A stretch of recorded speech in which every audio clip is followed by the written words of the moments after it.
Hello, my name is Owen, and welcome to my list of favorite authors that I use to break a reading slump. I don't know about you guys, but I usually get into a reading slump when I'm either A, reading too much of the same thing, usually fantasy, reading too much of the same genre, too much of the same style of books in a row, just get burnt out on it. I'm reading or I've read a super long book that's kind of slow. Usually I get a slump in the middle of that kind of book or when I finish it, and this is something I never recommend to do, yet I can't stop myself. When you're reading a book that you know you don't like, but you feel like you have to beat it, conquer it, finish it, so you force yourself to get to the end even though you know it's bad or you know you don't enjoy it. On a side note, I do recommend just quitting those books, but on the real, we can't, right? We have to show the book who's boss and finish it so we can put it on our lists, right? But that also puts me in a slump as well. I was in the slump most recently because I forced myself to reread Brandon Sanderson's Stormlight Archive. And overall, it was a positive experience for me. No hate to the Sanderson man, as much as people like to have opinions about Wind and Truth. It wasn't my favorite book of all time, but it was a fine reread experience, but it left me a little bit drained afterwards. It wasn't super motivated. I read thousands of pages in a short amount of time. I read a lot faster than I normally read. It kind of left me exhausted, right? And then you have those days, weeks, or potentially, if it's a bad one, even months where you're just not motivated to do the thing that you love, right? We're all here because we love reading, right? And it's sad when you pick up a book, you can only read 2 pages, or sometimes you pick a book up and put it back down and you're on the same page. It's not a good feeling, right? But luckily, I have a list of authors that I go to that help me with this, that kind of rejuvenate me. So I have a list of 4 authors here that I want to go through, and that's how you know I'm keeping it real as well. Because if I was a smart YouTuber, it would be a nice round number like 5. Or perhaps even 10. I could separate into 2 parts and have a sponsor for each part, perhaps. And then I would ask you to please subscribe to my Patreon to see the 15th book, because I have a hidden 5 that you can only find if you give me $20 a month. I'm not on that grind though, but that's how you know I'm keeping it real.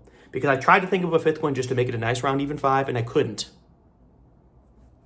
So you're welcome in that way. But I have 4 authors here, and because I said normally that fantasy is what gets me into the reading slump, I don't have a fantasy author in this list. So just as a forewarning to you, because fantasy is the primary genre I read, I don't have a slump breaker fantasy author. I'm sure there's one out there that I could find, but a lot of times that's not what I'm looking for, because I'm looking to get out of fantasy.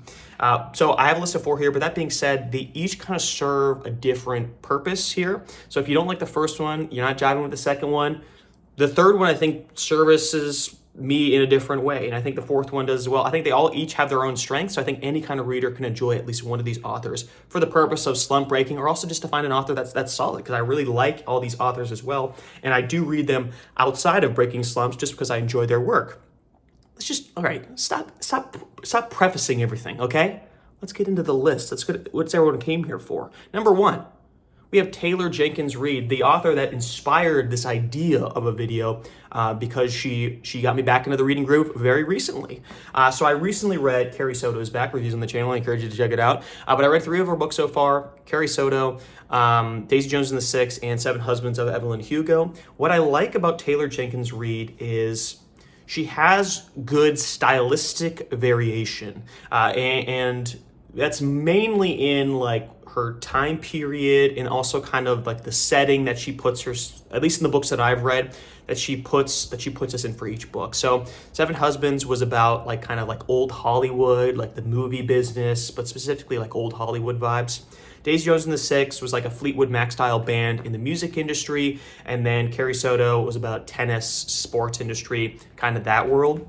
So they all feel very unique from each other, which is also very nice when an author is able to do that and do it successfully, and be able to convincingly put you into these different industries, different time periods through history. And it's all relatively tight. We're not going to medieval ages yet, but they each feel separate and unique from each other.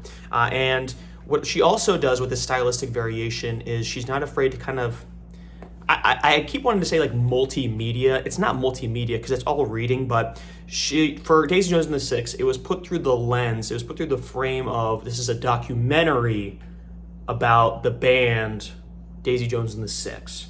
So you get a glimpse into the music industry, how their rise to fame, but it's also like through the lens of a documentary, so it's kind of written in that interview-like style. And then for Carrie Soto, what she would do, she would have like the traditional story writing structure of like a normal book, and then in between chapters, she would have the transcripts of like sportscasters on like a sports talk show, kind of talking about Carrie or talking about her competitors, and kind of framing it that way, providing more context about the characters, about the story, or and even explaining like kind of fast forwarding some events, like maybe a couple matches that she didn't want to have to describe manually. The sportscasters would talk about them, and I thought they were very effective in kind of building on this.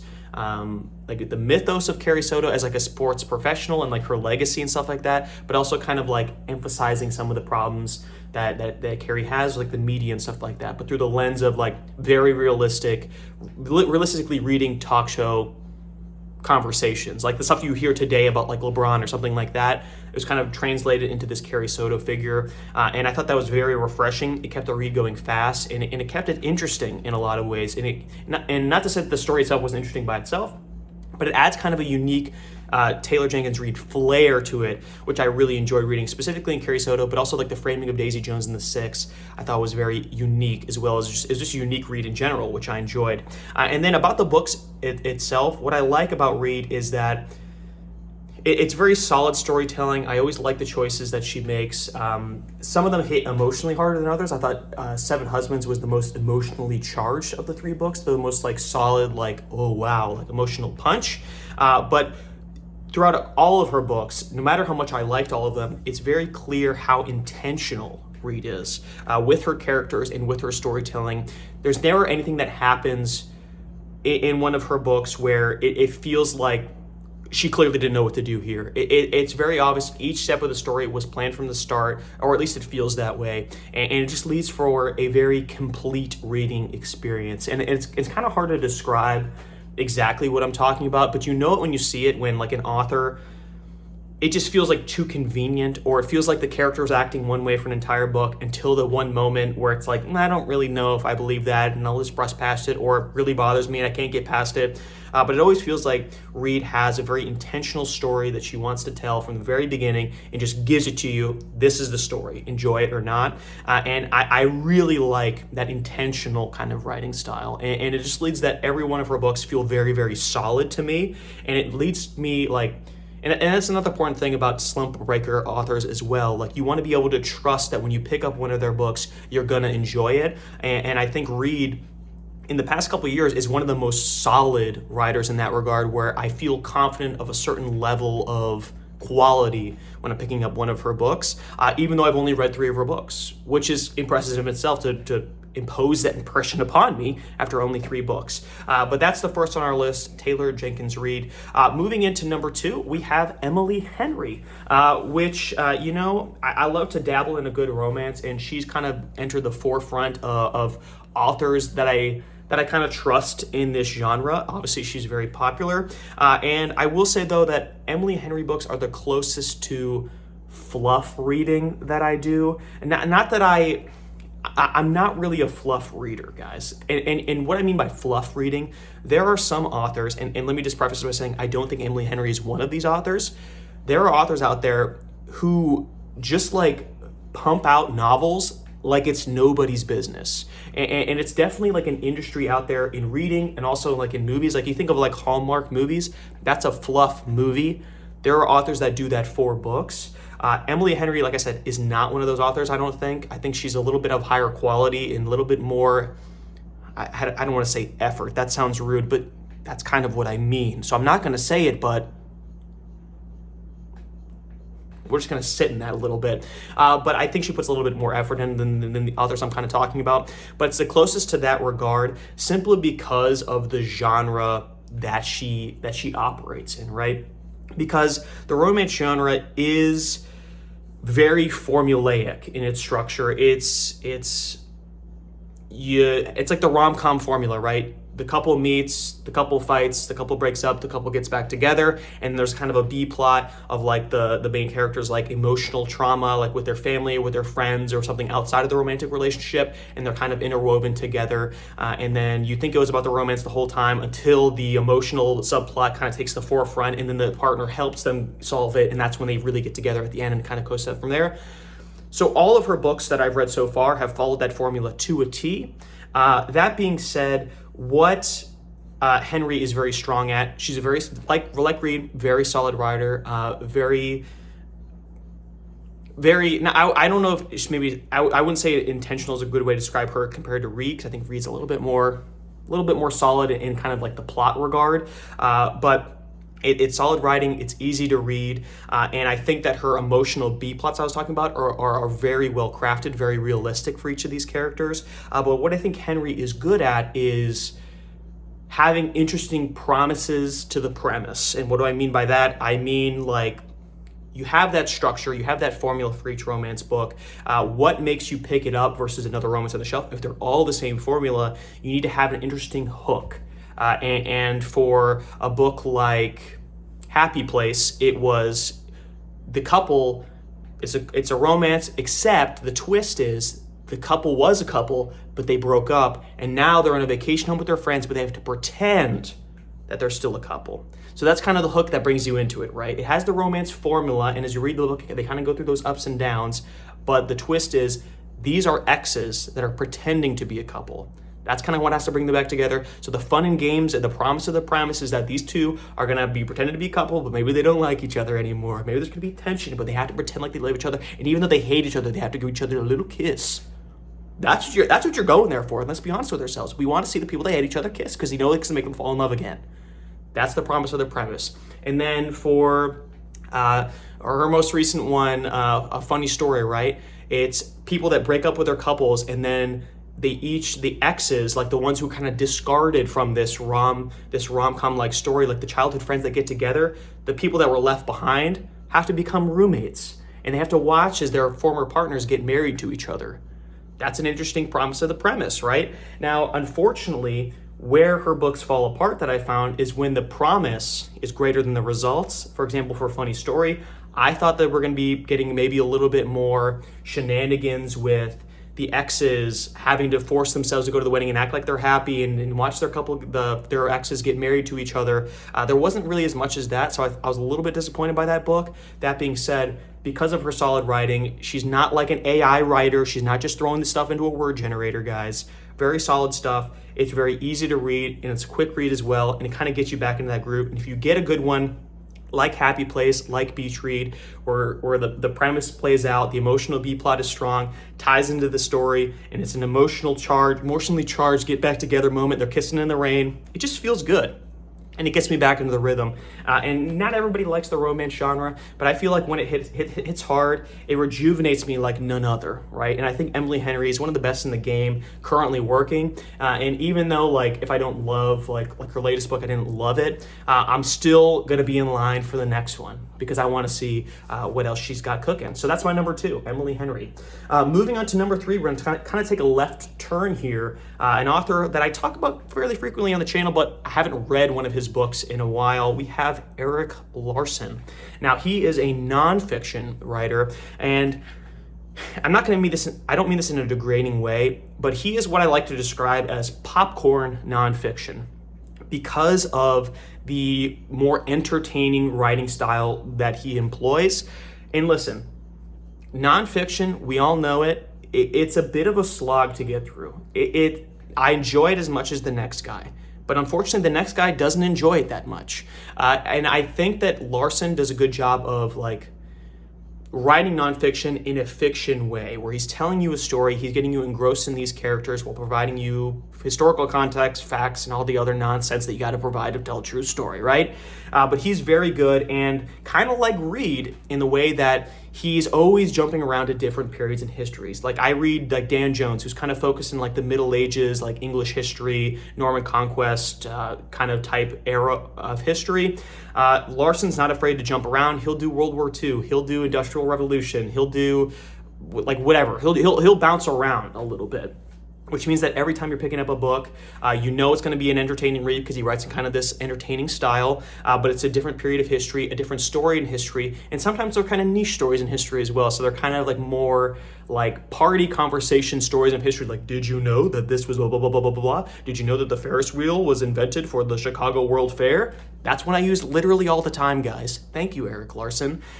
So he jumps around there, and his entertaining writing style makes it a lot easier to read, easier to grasp that. I've read some reviews about his work, and listen, I'm not going to fact check the fact checkers, but they say that sometimes he sensationalizes stories, maybe he embellishes the truth a little bit. I have no idea if that's true. I just know that I enjoy them, okay? And I feel like any book you read, you should probably not take anything for 100% face value, but I feel like broad strokes, he seems like a very, very solid historian and a very solid writer as well. And what he also does to keep his stories like fresh and well paced, he'll have like parallel stories of the same period in history, or maybe even slightly staggered periods in history, and he'll kind of bounce back and forth until the point where you realize how interwoven these stories are. So he'll have like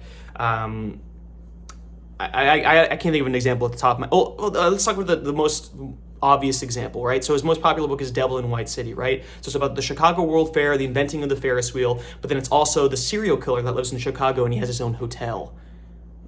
They are not super related to each other and they don't really intersect, but the way that he kind of interwoves them, that there's a moment in history where they kind of cross paths, and that's like the climax of the story, where maybe in history it's in real life rather, it's not as set in stone like story structure. He kind of crafts it in a way where these stories intersect the climax and kind of resolve themselves, and it's kind of interesting that he kind of puts in perspective that these two very distinct events in history are happening at the exact same time in the exact same place. He's like the master at doing that, these interwoven stories. That being said, if I'm going to find a flaw in his work, the ones that I don't enjoy the most are the ones where it kind of feels like he's like forcing these events to happen related at all when they really don't feel like they are related at all. Sometimes his interwoven stories are kind of like ham-fisted, like maybe you shouldn't have focused on that one, buddy. That being said, though, and I feel like it's kind of interesting, I didn't really have these flaws about either of those last two authors until I started talking about them, but I like that I have these complaints about some of their weaker works, and yet I'm still going back to the well, which just shows you how much base of strong, solid writing it is for all these people. If you have good writing, you know what? I'll just trust you that way, I guess. But he's a very interesting nonfiction reader, and I think he is a good nonfiction writer for people who don't like nonfiction, or maybe I could also see if you're really deep into nonfiction all the time, it's a good popcorn nonfiction for you to read something a little bit more fun, a little bit more engaging, a little bit more fast-paced. I think Erik Larson is your guy. Moving into my last slump breaker author. I'm never going to shut up about this author. I talk about her way too much. You guys know who it is. It's Daphne du Maurier, and I think this author surfaces kind of the romance people as well, but also like the literary fiction people, but also like classic lovers in general. I love Daphne du Maurier's work. I really do. And kind of different from Larson and different from Reid, du Maurier always goes back to the same setting and the same vibe. It's always English countryside. It's always that specific period of history where it's like horses and wagons and I don't know, just living with candles in your house, I guess. And so you always know the exact kind of vibe of the setting that you're going into, and that's kind of comforting in that way. So I kind of get a different kind of enjoyment, whereas as Reid, it's like, what industry am I diving into? Or Larson, it's what period of history am I diving into? Du Maurier's like, I know exactly where I'm going. But then things take a turn, because du Maurier is not only a fantastic just writer in general, she's a fantastic thriller writer, but she's also a fantastic romance author. And she's not afraid to utilize all of those skills in different combinations in each of her books. So you never know when you get into the meat of the story. She's always good at writing a little bit of suspense in there, and you always kind of feel uneasy at certain points. But she also writes great relationships, right? And are they going to fall in love? Are they going to kiss under the moonlight? And you never know which one she's going to emphasize or where the story is going. Is this a romance story, or is the partner a serial killer? And you don't know until you finish the book. And you're like, oh, it was a genuine romance. Oh, it's like, or this was a horror book.